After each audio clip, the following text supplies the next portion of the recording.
Today I want to ask you an important question. The breakthrough that you're praying for, are you actually ready for it?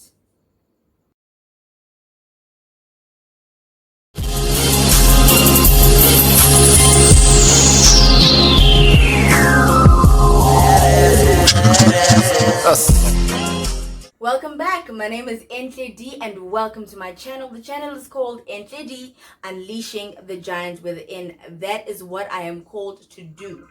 So if you haven't been here in a while, or if you're new, welcome. Thank you for joining us. This is a Christ-centric, Christ-focused, Jesus-driven channel. We laugh here, we cry here, we get angry together here. We deal with real issues right here. So welcome and thank you. Don't forget to click subscribe so that you don't miss out on any amazing content.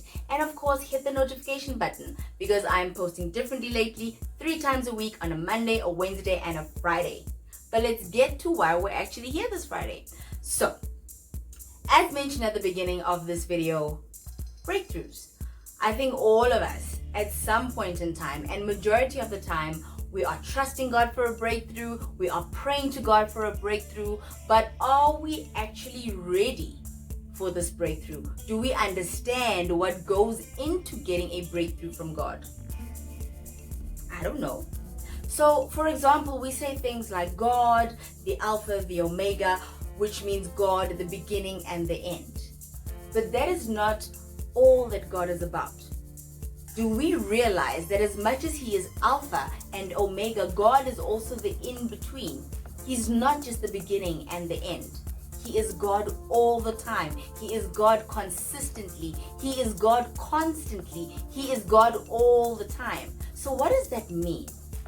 Let me give you a few examples of what I'm talking about.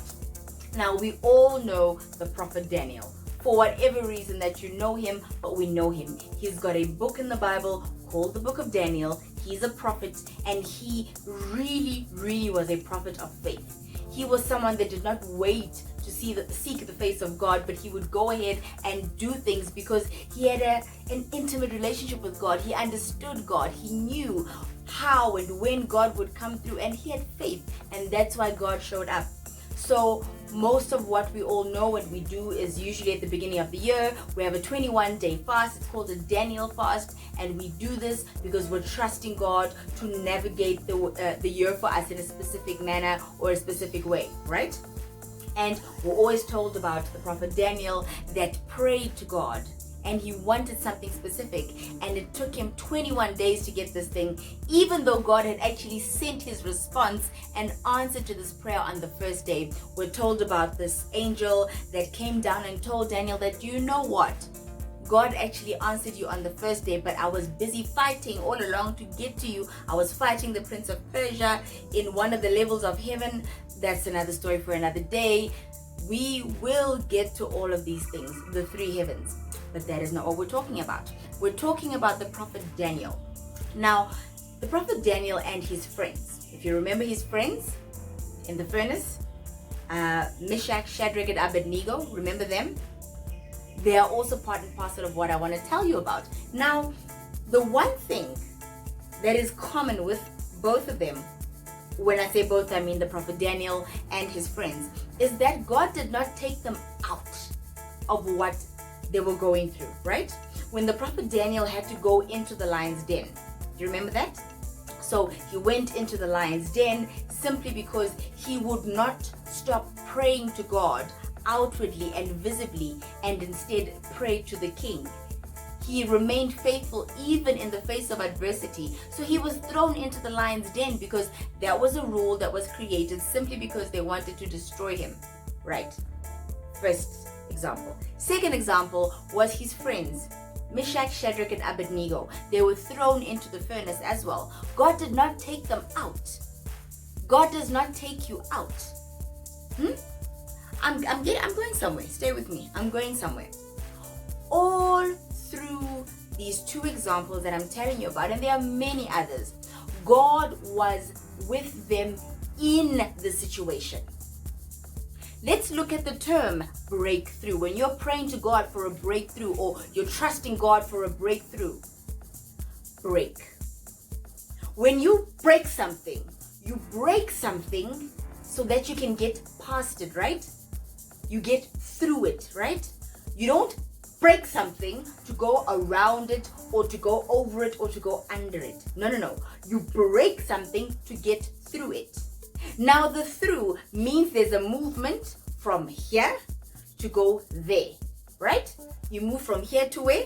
To there. So it's a breakthrough. So you want God to break you through poverty. You want God to break you through illness. You want God to break you through lack. You want God to break you through the level that you're at. You want God to break you through, but you don't want the experience of going through. So why are you trusting God for a breakthrough? When these three gentlemen were in the furnace, there was no random miracle that got them out. No. God got into the furnace with them. That was their breakthrough, because man, the people saw and they knew that their God is alive and their God is real. When the prophet Daniel was thrown into the lion's den, nothing happened that got him out. But instead, God got into the situation to make sure that he got out. That was his breakthrough. So when you are asking God for a breakthrough, understand that you need to go through the situation, whether it is illness, whether it is lack, whether it is whatever the situation may be. God will take you through it, not around, not under, not below it, because you will never fully understand the power of God if you don't go through it. You need to journey through it so that you can say, this is the God that took me through this. So that you can start talking to him and calling him by other names that are just not God. So if you are suffering from lack and you want God to deliver you from that lack, you're like, Lord, I need a breakthrough. After that breakthrough, you can then understand that he is God, the provider. People call him Jehovah Jireh. Others will call him Yeshua Jireh. You understand? Do you understand the power of breakthrough, but also the understanding of what it is that you're asking for, so that you don't cry through it, but you praise God through it, because you have a great understanding of what this God is about and what exactly you are asking for. Problem is, we talk too much. We talk too much without an understanding. I hope that you heard what was being shared. I hope that you understood what was being shared. I hope it makes sense. Because I know, for one, I've had my moments. I've had my moments when I missed it, when I'm trusting God for a breakthrough, and I myself have asked God for a breakthrough, and he starts pushing me through the situation. He starts pushing me through the situation, and he pushes me through the situation. And then I miss it. Because it starts getting painful. It starts getting uncomfortable. I start feeling the pain. I start feeling squeezed. I start feeling pressured. And I miss it. I miss it. Now imagine being a seed. Imagine being a seed in the soil, right? So there you are a seed. And someone makes a hole and they push you into the soil, and you go in there into this deep, dark, really claustrophobic place. You're squashed. There's no freedom as a seed. You're watered. Can you imagine having water poured on you frequently? You can't breathe through that, but you grow nonetheless, right? You grow nonetheless because you are a seed and you've been planted somewhere, and you are trusting God for this breakthrough. If you're planted in good soil, you are trusting that you're going to grow up into a mighty, powerful plant, fruit, a tree, whatever the case may be. But before you break through that topsoil, you need to wriggle your way up. You fight through that soil. It's all compressed. You know, granules of soil. Some of it is clay, like it's all, and you know, when it's watered, it's all muddy like. You push through and you fight through it.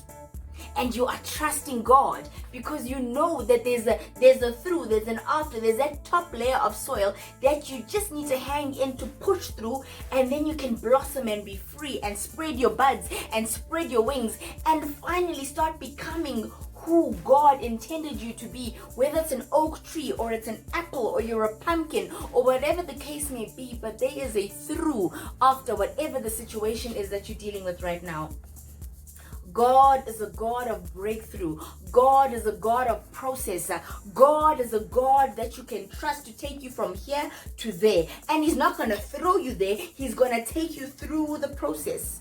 He needs you to fully understand what you are doing, or you're going to miss the process, you're going to miss the lesson, you're going to miss the grace, you're going to miss His favor, you're going to miss what He has done, you're going to take Him for granted, you're going to think He's an ATM. So trust the process. Trust God of the process. Trust God through the process. Trust God because of the process. Amen. Remember that He has your best interest at heart. Remember that He loves you. And remember what He says in Jeremiah 29:11, that He only has plans to prosper you and not to harm you. He only has plans to make sure that what you're going through has an expected end. So expect the end. Expect better. When He says in His word that the latter shall be greater, He means it. Wherever you are right now, whatever it is that you're going through, remember the God of breakthrough. Remember that you will get through it. Just armor up every day. Put on your armor and stand and trust God of breakthroughs. Trust this God. Trust your Father. Trust Him. Trust Him. You are so amazing. You are so loved. You are so special. Remember that when you ask God for a breakthrough, there is going to be a through before you get your big break. I love you and you matter. I will see you on Monday. Mwah.